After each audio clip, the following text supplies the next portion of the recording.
سلام، كيفكن؟ اشتقت لكم كثير. اليوم الفيديو حيكون مقسوم لقسمين. اول شيء بدي احكي معكم شوي ودردش عن حب النفس، وبعدين بدي اخذكم معي على منطقتي اللي اسمها درمن. بتعرفوا انا عايشه بالنرويج. في هيك بعض الفعاليات عاملينها هونيك، بدي اورجيكم شوي كيف يعني هيك مقتطفات من المهرجان.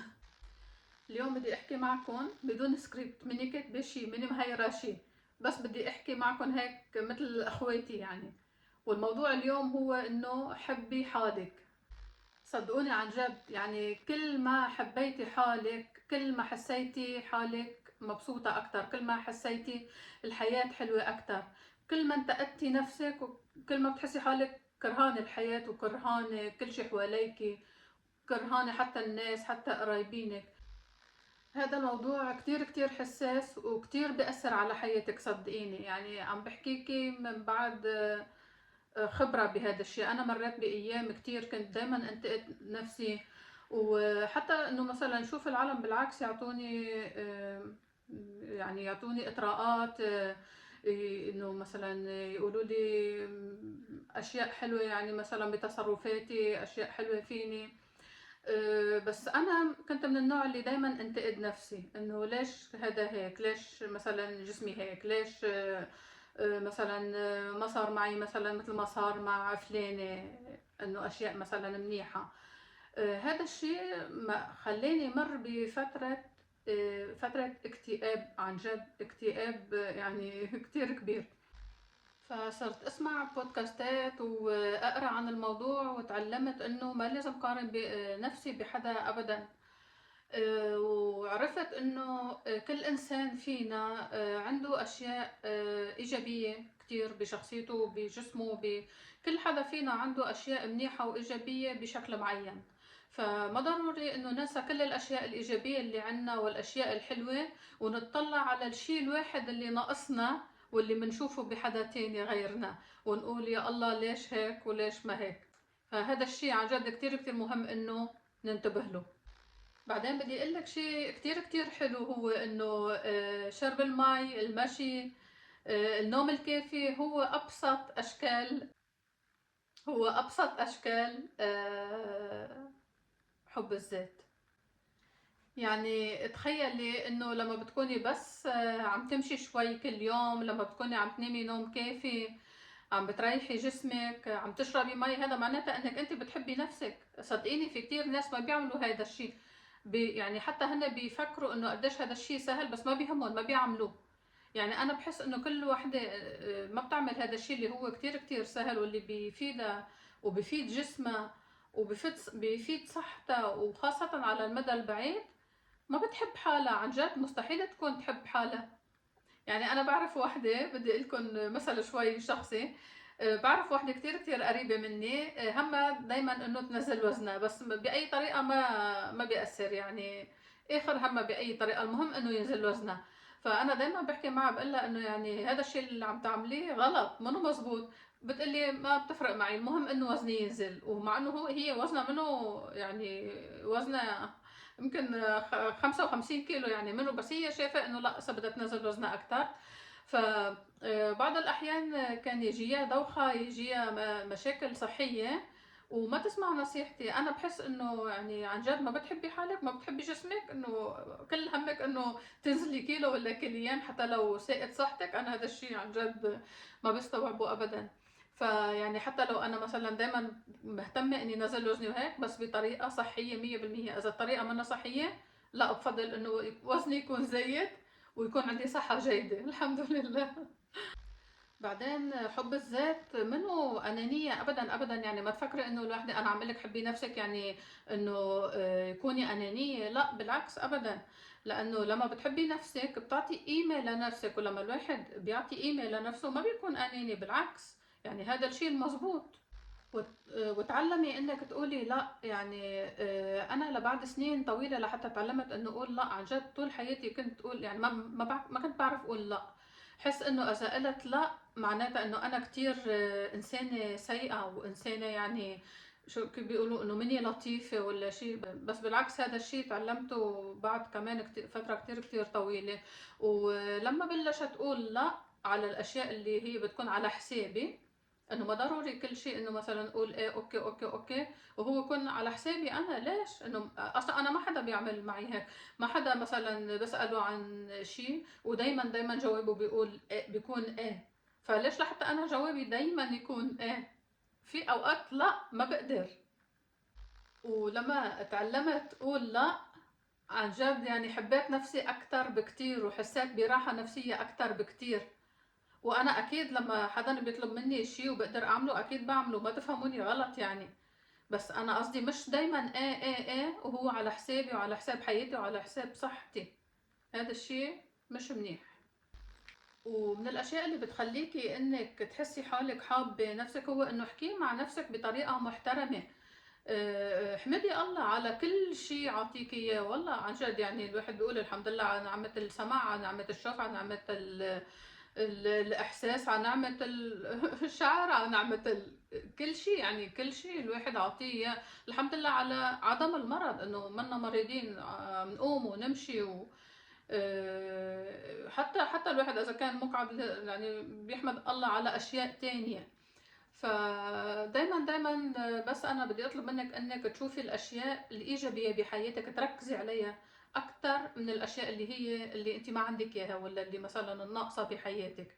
اكيد مني عم اقول انه ما تحاولي توصلي لاشياء مثلا بتقدري انك تحققيها. اكيد ممكن يعني تحطي خطة لكيف تشتغلي على الموضوع وانك توصلي لهالشغلة اللي انت حاببتيها مثلا ولا حابة تحققيها بحياتك. بس مش انه تحكي مع نفسك بطريقة سلبية انه ليش انا ما عندي وليش ما عملت وليش ما قدرت.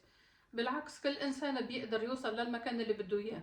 بس المهم يعني النية المنيحة، النية يعني النية النية والسعي. في نقطة كتير مهمة وهي انك تسامحي نفسك على الاخطاء اللي عملتيها.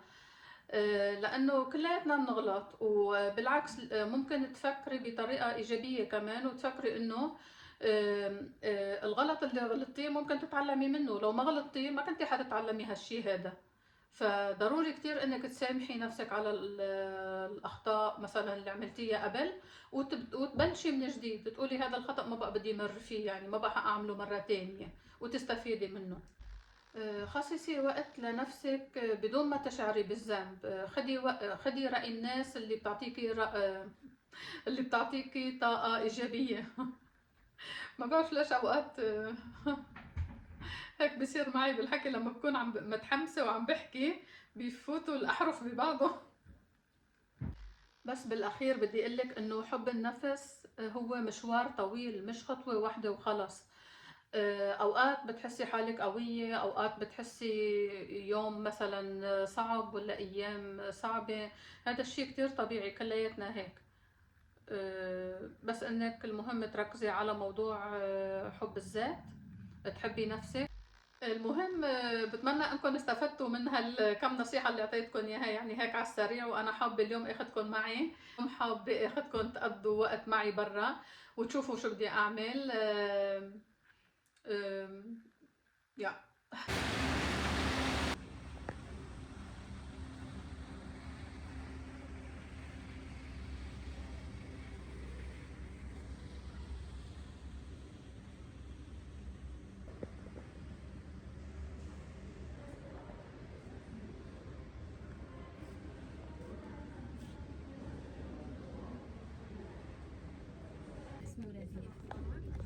بالعربي، الاشهر العربية. ولا مرة عرفت شو اسمهم بالانجليزي ولا بالنرويجي.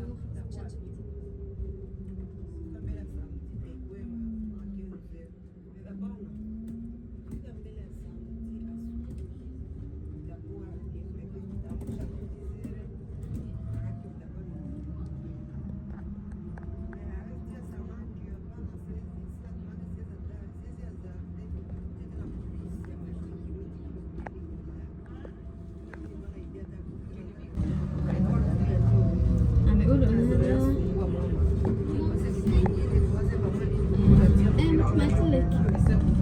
2006 var omtrent august september. Det er august september. كيف صار سبتمبر؟ كيف؟ يتراد الهجري. كيف صار سبتمبر؟ كيف قصدك؟ ليش تحت النصر؟ ليش سبتمبر؟ عن جد والله العظيم ما عم بمزح. هيك الهجري هيك اجى هيك سبحان الله. يعني مش تريد منتج مش شو جاب سبتمبر؟ ماما فريد كونكيت كومبيني هجري ما اوروبيز. انت مين سألتي هلا؟ جات جبتي شو قال؟ قلت لك يا بدي غير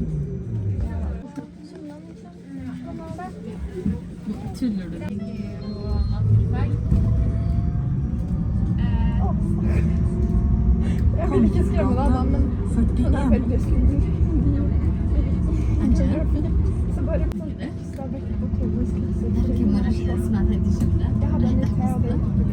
إجابة Kräsen på vad man får se. أنا كنت عايشة Nej, det är fortfarande bara gränsfria, men räkskolan. بس أنا ماشي نبية يسا Ja, vi har många serber som bor i Nya Serbier. Men jag förra.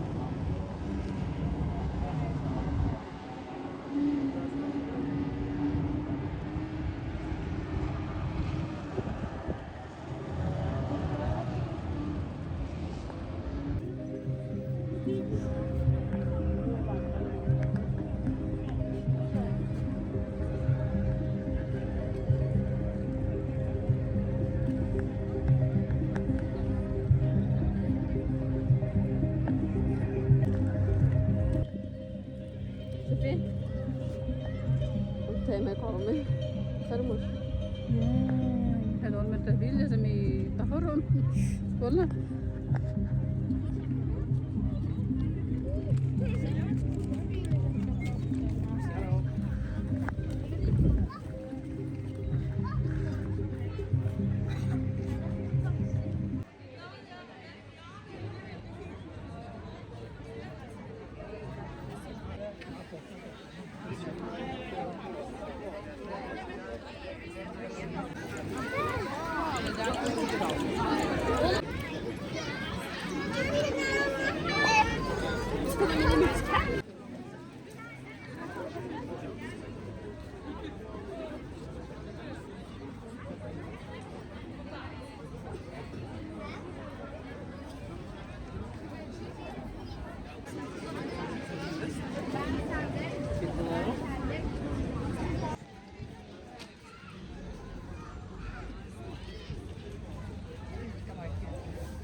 Ja.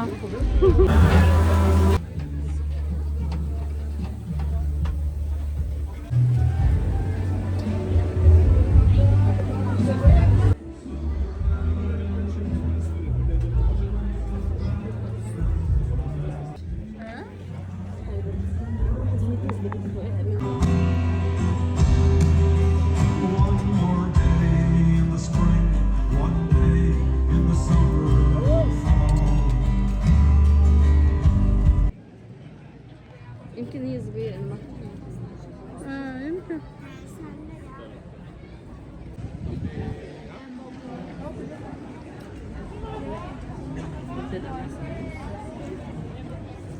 يعني هيدي الجداد 360 دولار. Ja.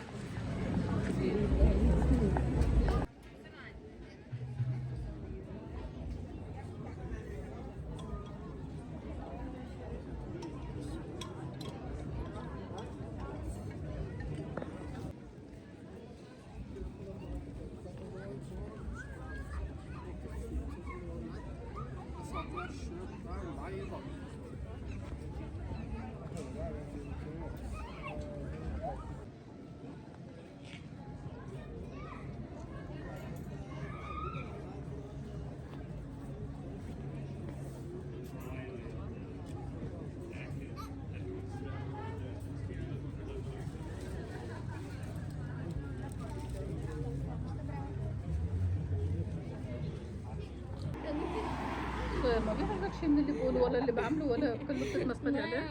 بس قصدي ليش مزعوجة؟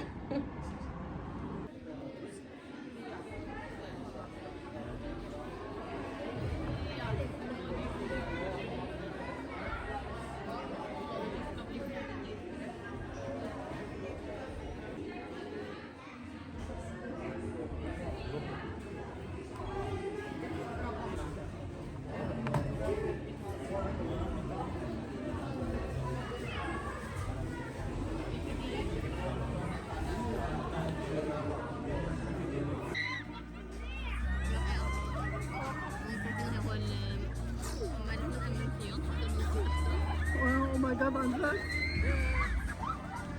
جد ما عم يطلع